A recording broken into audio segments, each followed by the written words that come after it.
Welcome, everyone, to another episode of season 6 of the Runners Roundtable, where this season we are exploring different runners' memories. And this episode is Danielle Hirt. And before I give you an opportunity to speak and introduce yourself, I just wanted to thank you for being you because we go back when I initially invited you to be on the podcast. I believe it was 2023, at some point in 2023, when I was doing the season on run coaching, and we had the podcast. Then that same year, I ran Marine Corps and I did your Marine Corps masterclass, which for anyone that's out there that's going to run Marine Corps this year, when Danielle offers that masterclass, you need to take it. It is the best masterclass and like just breakdown of that race. I've never gone into a race feeling so prepared to run a race, especially when it was my first time running it and I really did not know what to expect. But that helped prepare me for the race. And then for those who have been around here and have heard my story of Marine Corps Marathon and everything that happened, it was a really emotionally challenging race. And what one of my highlights of that race was seeing you, I believe it was like mile 24, 20, 25. yeah, we're usually like 23, 24. We like to go Yeah, at the I back. was gonna say, I know you were somewhere towards the Yep. end, and then just seeing you, and like I went up to you and hugged you, and I was like, It's like oh, we knew each other, but and we never met. Yeah. like I was like, I don't know who you are, but and I usually do that to people where I'm like, you were on my podcast. Hi. And I just remember seeing you there and thinking, this is such a beautiful full circle moment from you coming onto my podcast to me going to your masterclass to then seeing you, which it seems, it always feels like you win the lottery when you are at a big race and you see a familiar face on the course.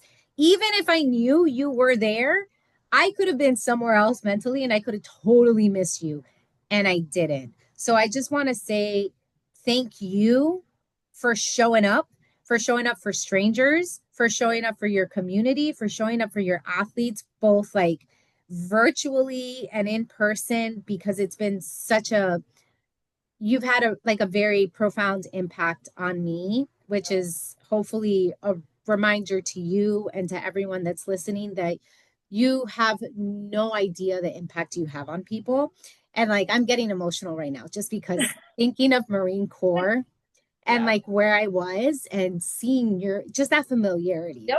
Yep. And I think, oh, with that, like, that is like the true, I love that you said, like, it was almost like the softball we had back and forth, right? Like, you invited me to be on your podcast, and then we thought, followed each other through Instagram. And I feel like Instagram and social media can be these places of positivity, but a lot of times, a lot of comparative.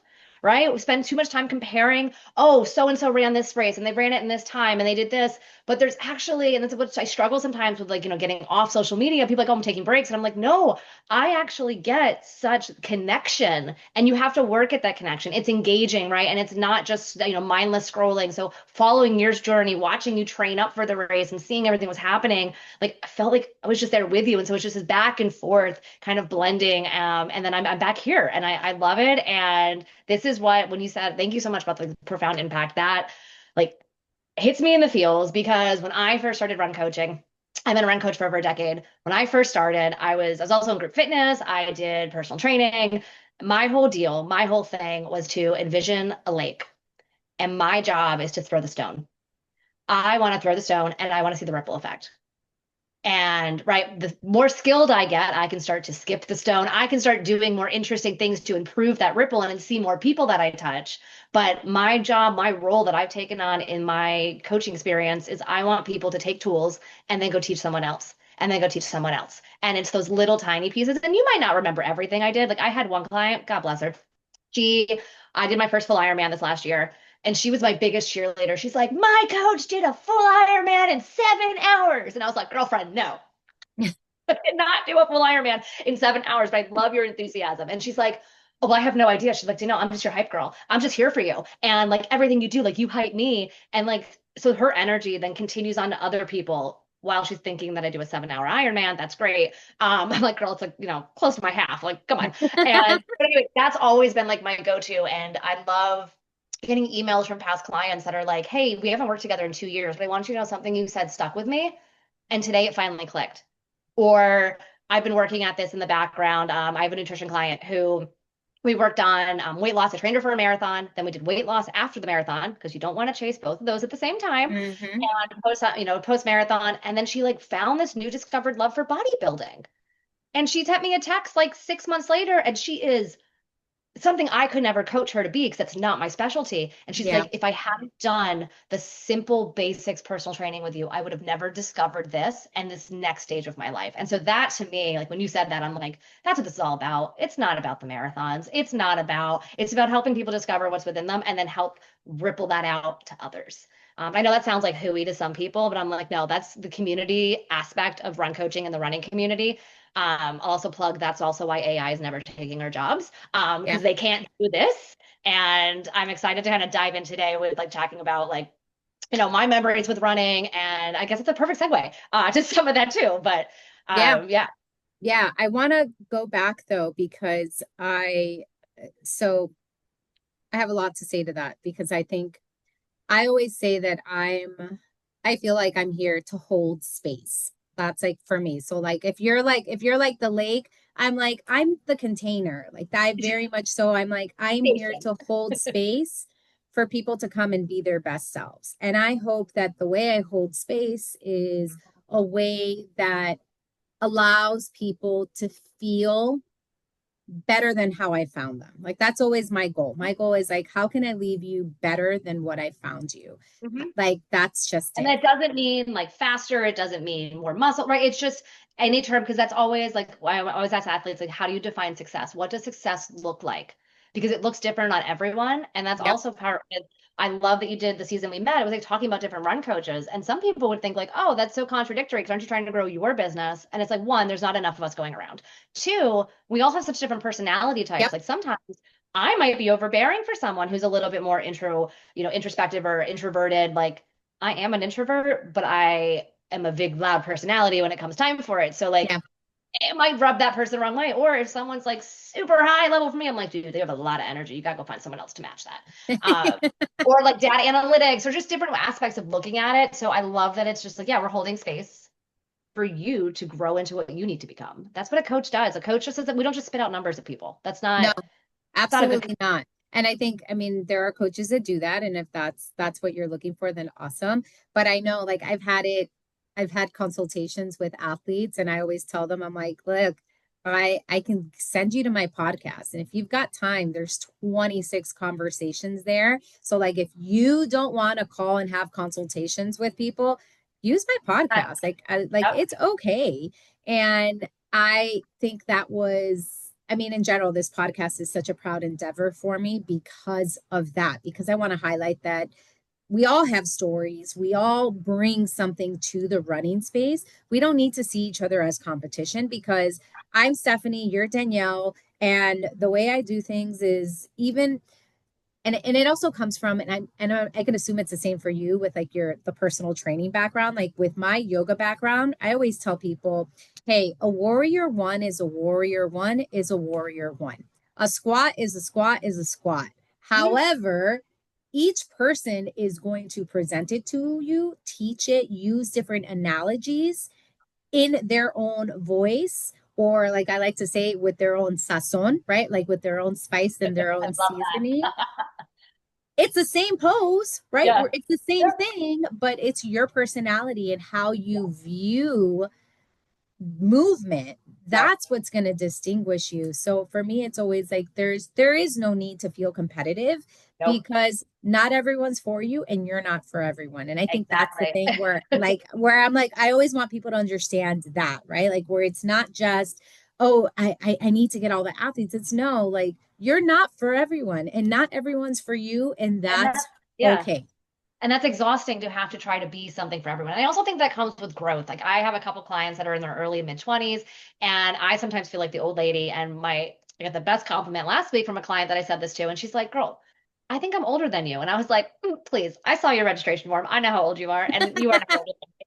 I'm like, I appreciate that. If that's any reason to like be into health and fitness and running and take care of your body, it's that compliment alone. But it's like, I think as we age as well, like we kind of get to a no F's given type of stage. Not Yeah. necessarily, but we kind of realize like, wait a minute, we're not everything for everyone because we can't be everything to ourselves if we're trying to chameleonize ourselves all the time. So yeah, definitely Yeah. learned that throughout the years. It's a hard one. And I think there's, I'm, I think it's also just like I'm in my 40s and I don't feel like someone in her 40s, which is really confusing to me when I interact with people in their 20s. And like I realize, hey, you're closer in age to my daughter than maybe to me. And yet I Yeah, feel like we're talking we're like on the the same same. Wait, level. what? Like absolutely, where I'm like, yeah, I totally like I get you. There What's is some going on here? verbiage I don't understand. There's acronyms that I'm hitting that stage now, and then there's also like some tech stuff. Like I am like starting. I'll be 38 this year, and I'm like, okay, there's a little bit. I'm seeing some of this, or they'll be like, or I'm more pragmatic. The older I get, they'll be like, well, what type of running watch do I get? And I'm like, well, what's your budget? What are we looking for? We could just Uh-huh. use a Timex. That's okay. Like I Uh-huh. find myself super pragmatic and like less about like buy all the top gear. I'm like, oh wow, no, I'm definitely closer to 40. I'm like, oh, can I put that in retirement instead? Or I love that you say that because I always tell people, like I've had some athletes in the past that have for reasons that I'm sure both of us can understand that they just can't afford yep, run coaching anymore. And I always feel bad when they're apologetic and they're like, I'm so sorry, I love you. And I'm like, listen, I'm a practical gal. I yeah, get I it. get it. Like if Yeah, you can put that money, and I always tell people, I'm like, if you can put that money into like maybe getting yourself a massage because you're so stressed out with trying to afford everything, yep, I'd rather you do that than the run yep, coaching. Like I am practical and it's okay.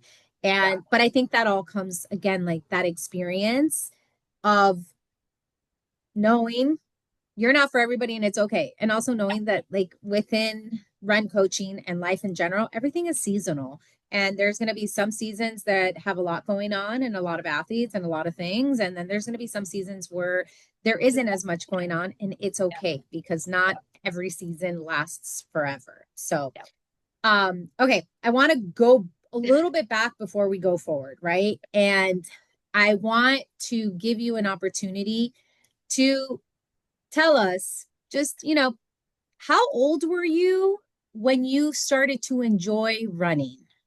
Whoa, a couple different times. All right. So I was a never runner. I never ran in high school. I never ran in college. That I always feel is my big tagline. I remind everybody I had doctor's notes to get out of the mile in high school. Okay. Like never ran it. I never ran 4 times around a track prior to turning, I don't know, probably like my mid 20s. I don't think I got into track that because it scared me, which I'm sure a lot of people can relate to that. Like Mhm. I actually now at 38, almost 38, prefer to run on a track than running on the road. I don't know. I've just now the idea of running, I don't know, 40 laps around a track during a workout doesn't sound crazy anymore. It sounds simple. But anyway, I found running in my early 20s. Like most of us, we go through some like traumatic breakup or something happens, life event. And so I broke up with a guy. And what did I do? I decided to train for a marathon. I had always envisioned and loved what runners had. That was discipline. It was consistency. It was just working towards a goal and having a finish line, quote unquote, to achieve it. And so I was like, let me do this. So I went from never running to running a marathon in 11 months. Do not recommend. I was 22. I would say I fell in love with it then. I loved it. I find my Facebook posts, if you really want to cringe yourself, if you're in your 30s, go back and look at like what 20-year-old you wrote on Facebook.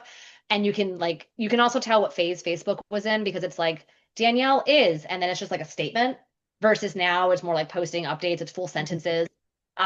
We've decided to tell people we were making arrangements of where to meet on Facebook. It was like, Yeah. who's coming here tonight? And I'm like, we don't do that. But anyway, I digress.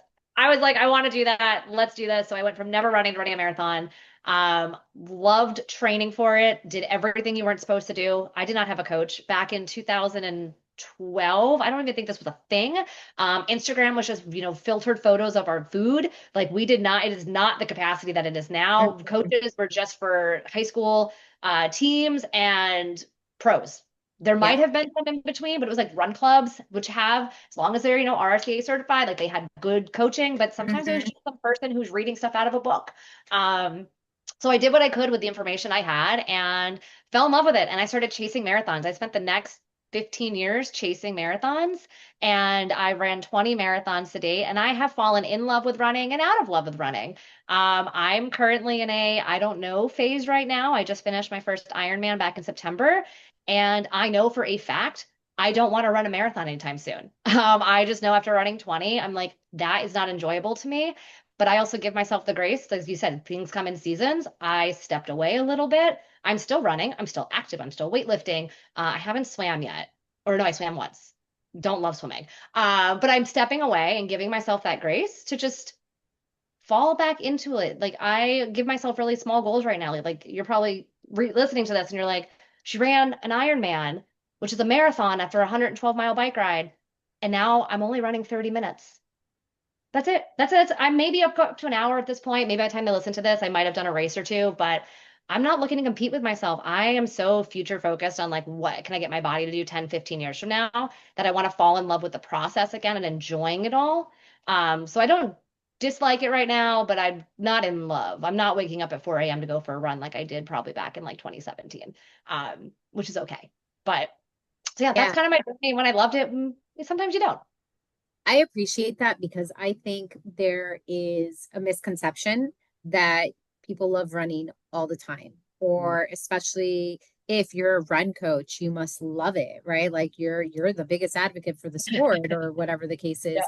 And I find it so refreshing to hear that like, no, it's okay. It's No. okay to be in a season of running where that 30 minutes feels like a lot. And it's I guess the question I want to have before we get into your memory, right? The question I have for you, because I know it's something that I struggle with, and I know it's something my athletes struggle with, which means everybody struggles with.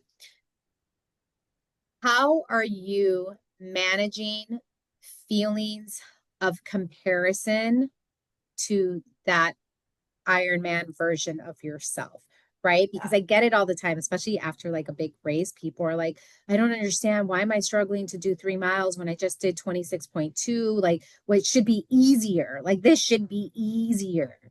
So, So what's yeah. that internal conversation for you right now? Oh, I mean, it's not even just an internal conversation. So I am a Poros and Whoop girl. And let me tell you, not only am I seeing and feeling it, I'm literally being told by my trackables, you're losing fitness every single week. So it's also in my face of like, hey, did you know that your internal age has got up 2 years since September? Or yes, I haven't. I'm like, no, duh, I haven't been doing as much cardio conditioning. Like, of course my internal age has gone up. Like that makes sense. Like, and then I'm calling it currently my pit of despair. My team and I had our call earlier this week, and I was showing them my pit of despair that I'm referring to it as, where in fitness, we build fitness, right? And that's the whole point of marathon training is we want to have an adaptation each week, and we want our body to be able to recover, respond. And we like to see that line go up, right? We want to see our fitness baseline increase. And then you race, and then it comes down. And typically it comes down above where you started. Maybe not all the time, depending on where your baseline is and how long into your journey you are. It depends, our famous Mhm. catch line. Yep. And then you see it again. You see my huge build for Ironman. And then it is this stark, no, like just nosedive off a cliff. Because when I say I literally did nothing, like I raced September 19th, and then I don't think I did anything, at least for 2 weeks. But then October, it was like just play with it. And I think it was a lot of walking. I didn't do any strength training. So I was going through all those motions, right? But here's the thing that I did differently this time, which I think helped me a lot. I read so much about recovery. I went so deep because I knew, like, as you get caught into this, you kind of get blindness. It's kind of like, this is rude if anyone's blonde, I'm sorry. But you know how some people get blonde blindness? They don't realize how blonde they've gotten, right? Because you just keep doing it and doing it. You don't see it. Maybe there's lip filler blindness. There's, all these Yep, other for things, sure. right? There's Okay, I'm definitely. like, I live in depends on what Miami, girl. I live I was in gonna Miami. say, don't There is you a live in lot of Florida? blindness happening down here with that stuff. Okay, Yeah. so that happens with our endeavors, right? So we think like, oh, it's just a marathon. Like I've done the marathon. It's my third marathon attack. Like, but we just develop this blindness to what it actually takes to do that and the recovery required for it. Like the first time we get it because it's new and you're like, oh my God, I've never done this before. Like, of course I should take it. And you take recovery so seriously and all these other aspects. Like I kind of had that with the Ironman because in my head I was like, okay, I know I'm doing a lot, but like I've done 20 marathons at this point. Like this should, okay.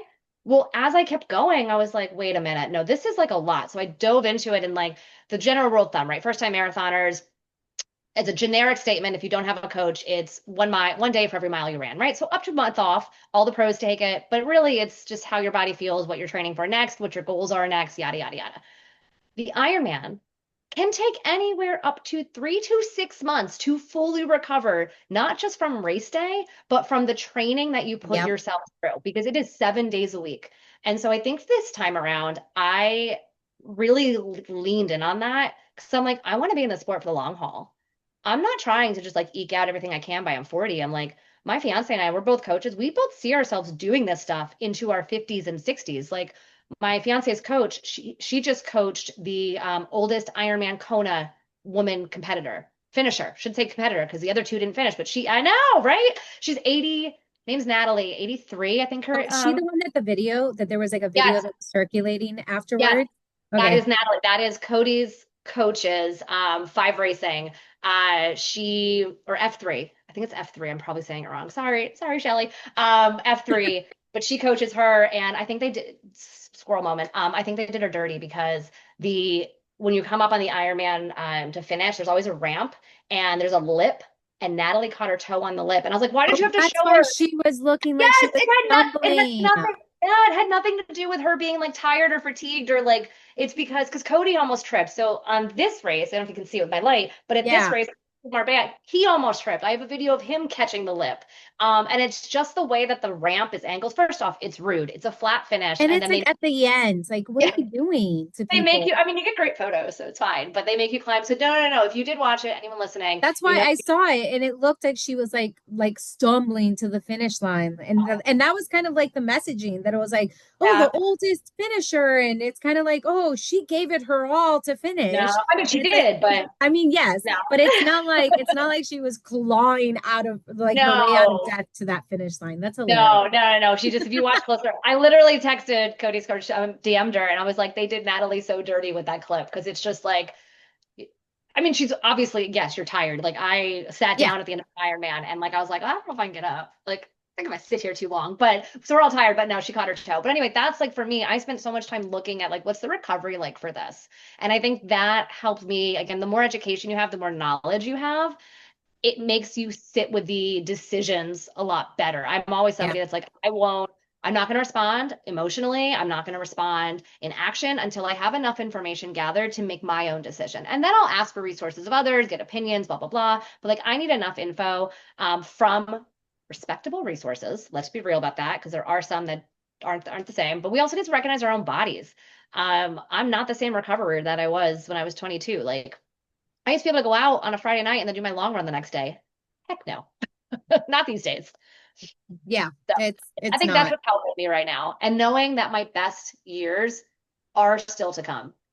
Doesn't mean PRs, but it also does. I'm listening to Kira D'Amato's book right now and like, hello, 37, like setting records, like who knows? I mean, I won't be running a 2:22 marathon, but like I could be coming into my best fitness. It doesn't necessarily mean weight or time, but maybe it's effort, maybe it's recovery. Again, we talked at the very beginning about this. Maybe it's the space, the community that I'm building. Like there's so many different aspects of winning that I think also come, we'll circle back to getting older. You just kind of realize it's not just about the time on your watch when you cross the finish line. Yeah, which is perfect because that's the season, right? It's the beyond pace season. And it Yep. is that invitation to celebrate those moments that in having these conversations, for some people, it is their favorite memory is tied to a PR experience. But once we start talking about what that experience is, it's like, okay, yeah, so you happen to get a PR during this experience, but the thing that actually makes it memorable is support, or it is something that is not quantified, like it's not quantified Well, yeah, in the same way. yeah. So speaking of that, right, for you, because you have this just I mean, I'm working my way there. I think I have 15 marathons. So You don't need to do it. It's yeah, exhausting. I don't, and yet I'm sure I'm just gonna slowly get there because Yep. each year I don't know what's wrong with me, and that's fine. That's part of being a runner. There's always an element of like what's wrong with me. What am I Um, doing? so thinking of of your journey as a runner and where you started to where you're at right now, within all of that, is there a moment that stands out for you that you're like, you know what, that is one of my favorite memories? That is something that when I look back, it always makes me smile or it makes me feel a very specific feeling. Yeah, well, it's funny you mentioned like people usually look at their PRs as those races that felt something. I actually don't think any of my PRs are the most important memories I have from running, except for my marathon PR. But to your point, it's usually something else. That PR was because that was the first race I ran with Cody, and he agreed to pace me. And to be fair, he didn't do nothing. Like he was just there. And I liked that. It's like having a security blanket. Because I still called the shots. I told him what we were doing. I told him what pace I wanted. Like I shouldn't say the only thing he did. The most grateful thing I'm most grateful for during that marathon is I never had to stop at a water stop because I would just give him my water bottle and he would run, fill it, put my stuff in, bring it back to me. So like he was kind of like my Sherpa. Yeah, Uh, this is your Sherpa. yeah, so like that was really great. Also I really love that when we finished that marathon. So that is Cody's marathon PR, not mine. Um, he said it was the hardest thing he's ever done running with me because he was on his feet for an hour and 10 minutes longer than he's ever been. And so I just want people to realize that like if you are finishing mid to back of pack, like it's arguably tougher because of how much more time you're putting on your body. And I have a 2:38 marathoner who will agree with me on that. So yeah, it's that what I would say, yes, it could be one of my top, but it's not because it's my marathon PR. It's because of that experience. My 5K PR, my 10K PRs, my 10 miler PR honestly happened accidentally. I was never trying for them. So those are not what's important to me. Actually, one of my favorite memories was the Indianapolis Monumental Marathon. And it sounds crazy that the race where I walked almost the last 2 miles, ran jog, I think I had a 12-minute mile thrown in there. I ran a 3:55 there and everything was going to plan. Things were going swimmingly until mile 22. And it wasn't that like my legs became bricks. I didn't hit a wall. I got a stabbing knee pain that I had never experienced during training that like I could not, and I'm a personal trainer, I'm a run coach, so I'm going through all the things in my head. I'm like, okay, is this injury? Did I snap something? Did I hear something twist? Like, is that meniscus? So I'm doing all of like I'm trying to figure out how I can run and not have it hurt. And so I'm like, okay, internal rotation feels fine, but if I do internal rotation too long, this is going to start to happen. So I'm like over analyzing how I'm going to get there. And in my head, I'm like, it's only 2 miles, but it was such excruciating pain. And I was on track for a 6-minute PR. I think I was on track for like a 3:42 at that time. And when I say consistent miles, I mean, I was just flipping off 8:15, 8:13, 8:12, 8:12. Like it was just so consistent every time. And got to the last 3 miles and was like, oh my God. And I'm like shuffling through. You look at the finish line image, I'm coming through, like dragging my right leg behind me. And it was just a freak thing. Crazy part, it was like fine 2 days later. It was so wild. Yeah, we've yet to really figure out what I did. It still kind of haunts me 3 years later, but not in the same way. That's a different story. But I think the reason that's my favorite memory is I still ran a sub 4 hour marathon on a bummed leg. And a bad time for me now was a sub four, which I know people like are fighting for. But I was able to cross that finish line and say to myself, I don't have anything else to prove. Like, I know I can do this. Like, I know my next goal is possible. As much as I failed, it gave me confidence to try again because it's there. And that was so weird. People could not understand after I finished. They were like, how are you not upset?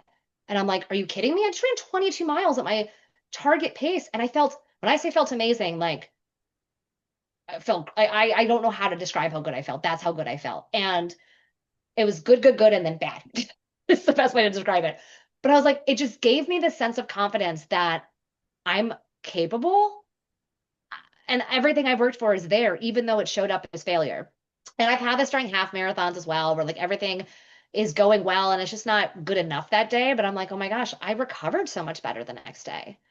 Like I didn't need 3 days off. I mean, a lot of people do a half marathon as part of their build up for the marathon, do the half, I think they're going to PR, push it too hard, and then they can't get back to training 3 days later. To Mm-hmm. me, my best memories are like finishing races and being like, okay, what's next? Like, okay, I can run 2 days later. I'm sore, but it's normal soreness. It's expected. It's anticipated.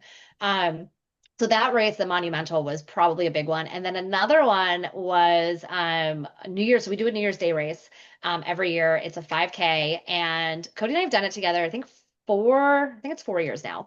And one of the years he had a bummed hip. And so he ran with me. He did not know he had a stress reaction at the time. So he ran with me. I always love that I'm the fallback. I'm like, yeah, come back to me. I'll fight for my life while you're jogging. It's great. That's how It's I fine. feel when I run with my dog. Okay. I feel like I'm trotting. Like I feel like I'm going And then fast. I walking. look down at him and he's just walking next to me. Yes. I'm like, this is great. This is To a be, real confidence booster. he has four legs, you have two. To be fair. To be fair. All right, all right. Cody, I don't know. He's just got two fast legs. But anyway, like we said that he's had a race where he couldn't really run. And so it was just so funny to see him in. He runs for a team around here. And so we had the team logo on. And he's like the last run. It's just so, because it's just like, that's not your usual, but I loved it again. Good experience. 2 years later, I had a medical procedure done. I had a LEAP procedure done. They had some precancerous stuff in my cervix. And I was like, okay, I've got to get all this taken care of. Couldn't run for a month, which again, people were like, you didn't run. I couldn't. It hurt. It didn't feel good. I wanted things to recover. I was focused on the recovery. And Cody's like, do you still want to run this 5K? And I was like, yeah, I think I can. Like, all right. So we signed up and we raced together again.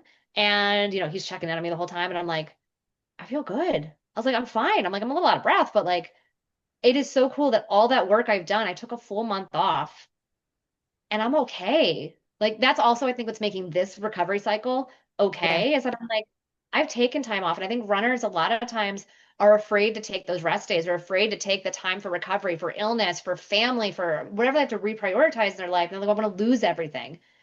And I'm like, yeah, you lose some, but like it's going to rain again. That lake's going to fill back up. It's okay. Like it comes back. And I think that was like another big memory for me of just like, okay, I'm still capable.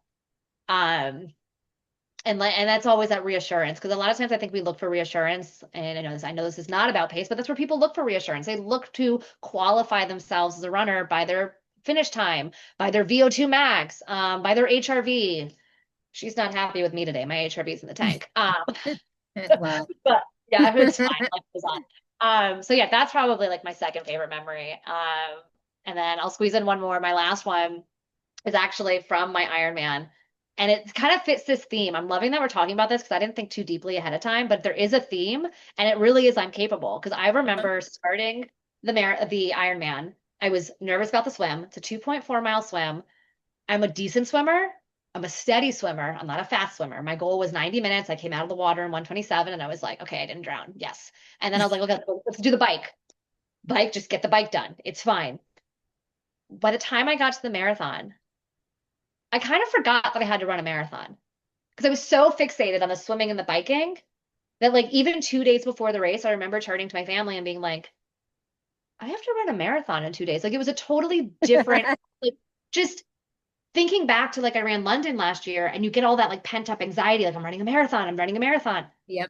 Never crossed my mind until I started. I went out on the course and my legs were a little wobbly from 112 miles of biking. And I was like, oh, we have to run a marathon now. Okay. And I start doing the loop.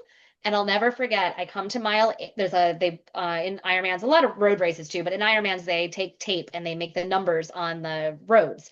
And so I came up and I saw mile 8, and it's a looped course. So I'll have to come back around. 10 feet in front of the 8 was a taped 22.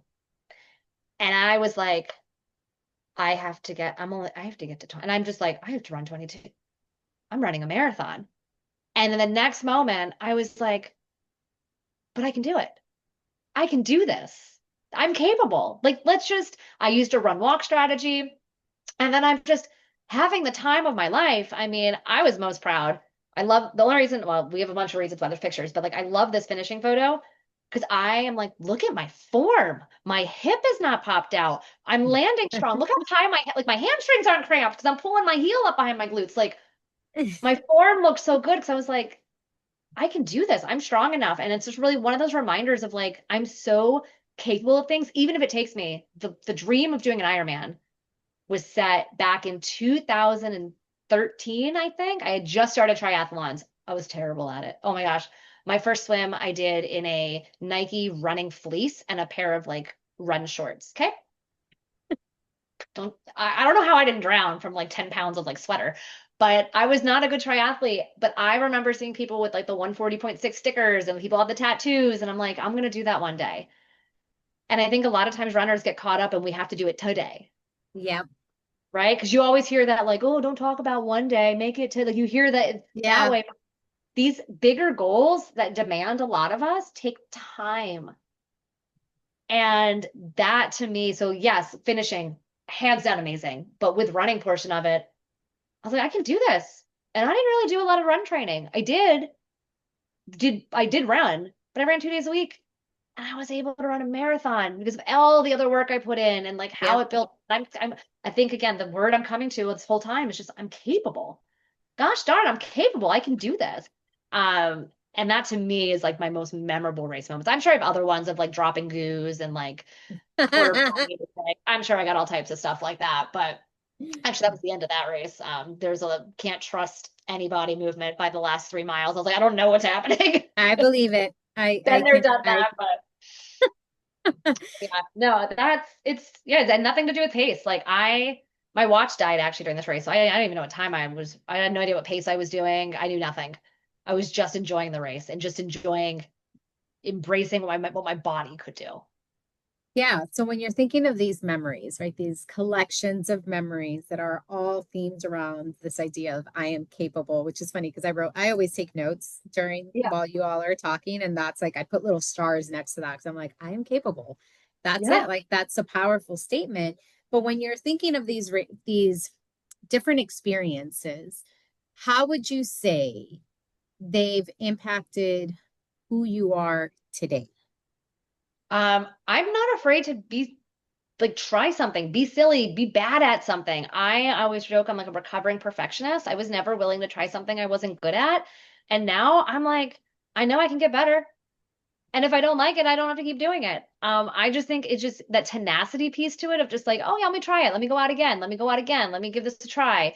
And if I don't want to do something, like I'm also content in being like, I'm making this choice.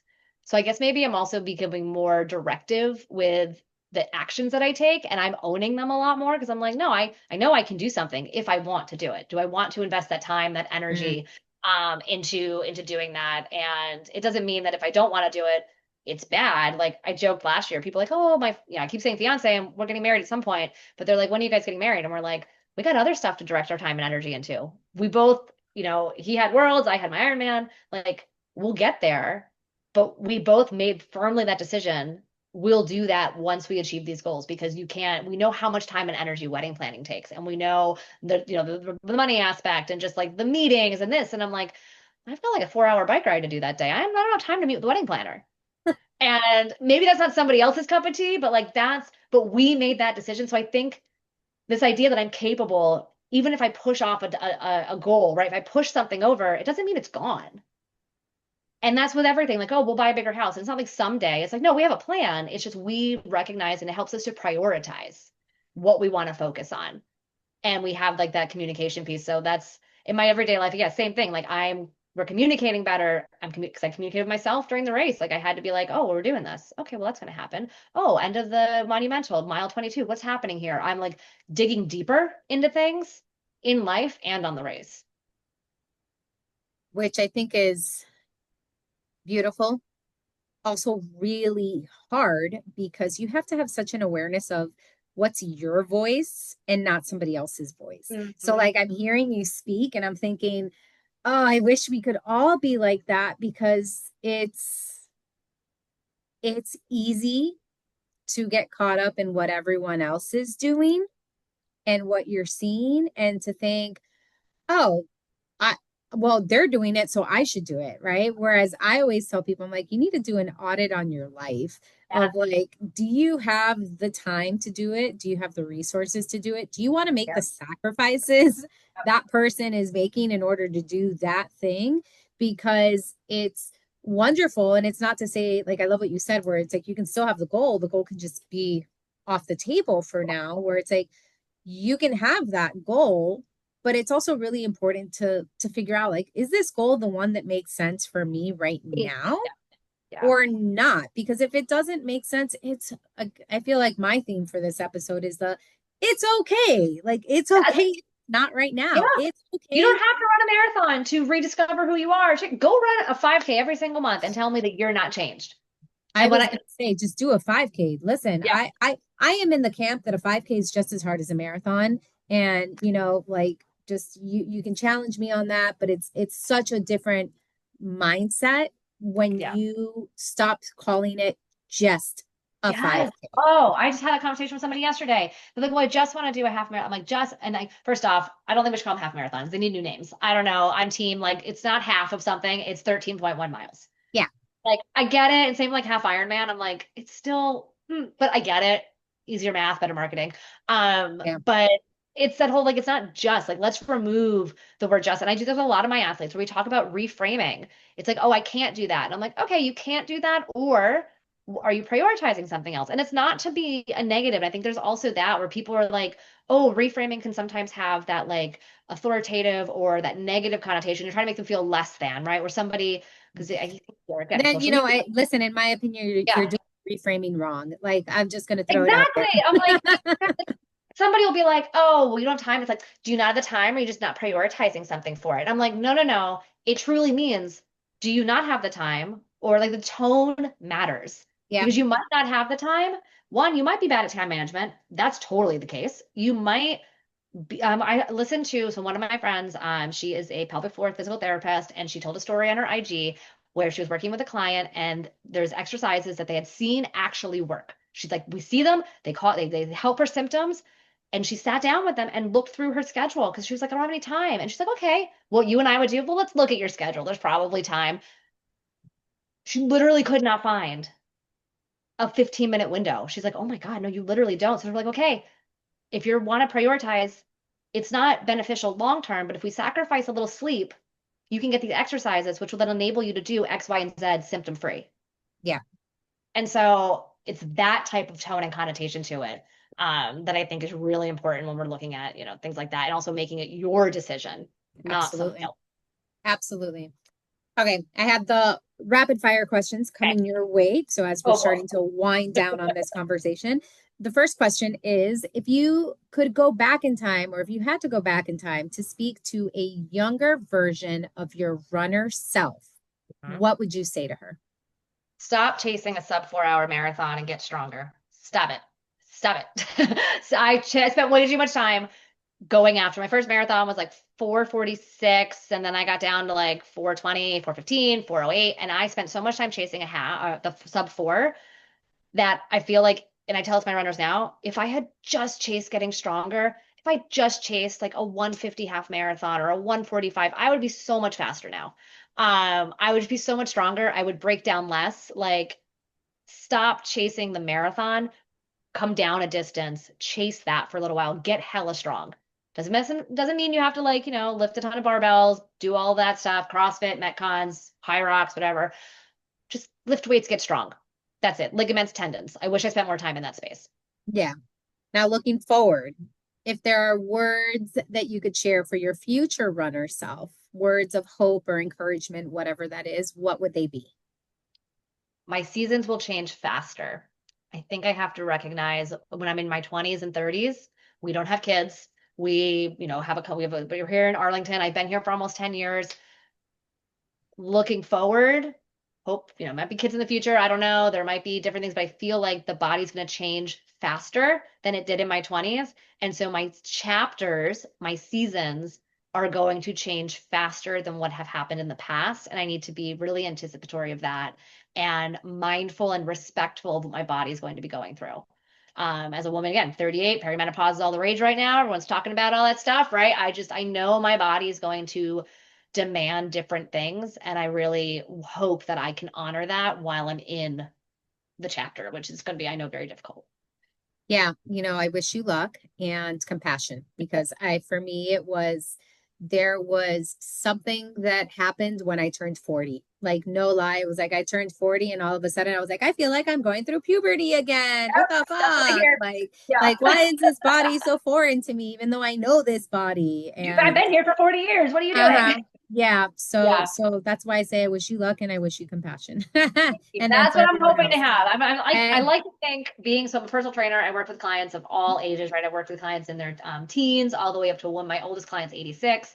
And I hope that I have learned a lot through coaching them. And I hope that I could just take my own advice. yeah, that's it. That's all you can do.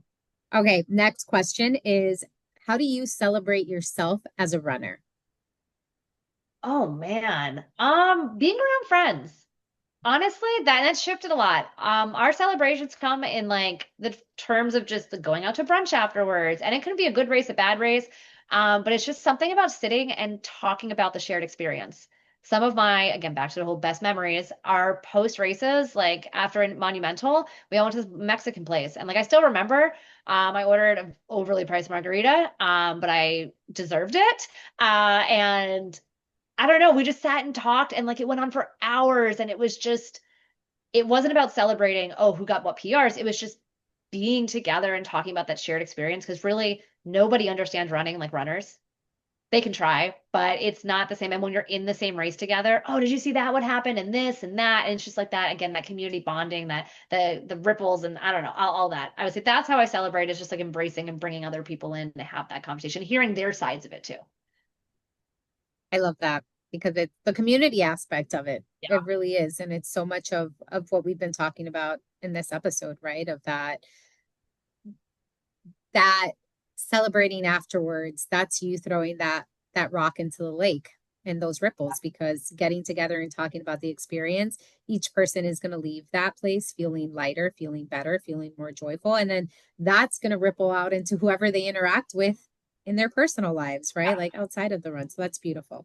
Okay, two more questions. This one's the easiest question of the entire episode. And it's just, can you tell us where to find you and how to best connect with you?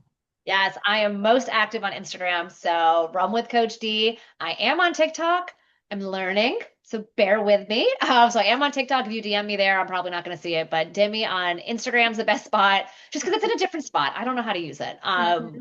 Whatever. But Instagram probably the number one spot. Facebook, good luck. I am on Facebook under all those platforms under Run with Coach D. Also, you can email me at runwithcoachd@gmail.com. Okay. Final question is, what are your final words for us? Oh, final words. Just embrace it. It's going to be ever changing. It's never going to stay the same. It's never going to be the same day twice. And embrace where you're at in your running journey, regardless if it's where you expected to be, because all those expectations can really put a damper on, how we're feeling. So just embrace where you're at. Thank you so much Yeah. for just Thank you for being having me. you. This is so much fun. I love it. I love it. Thank you so much for just your words and for reminding us all through your stories that we are capable of doing incredible things, regardless of what that time on the finish clock says. We are Yep. capable of showing up and proving to ourselves that we are strong enough to keep going. So Yeah. thank you, thank you, thank you. Oh, thank you for having me. It was a blast. Thank you. Thank you for letting me share. Then going down memory lane. It's something I didn't think about for a while. So I like that. That's part of the season is get us all back in those fields. So everyone, we'll see you next time. Bye.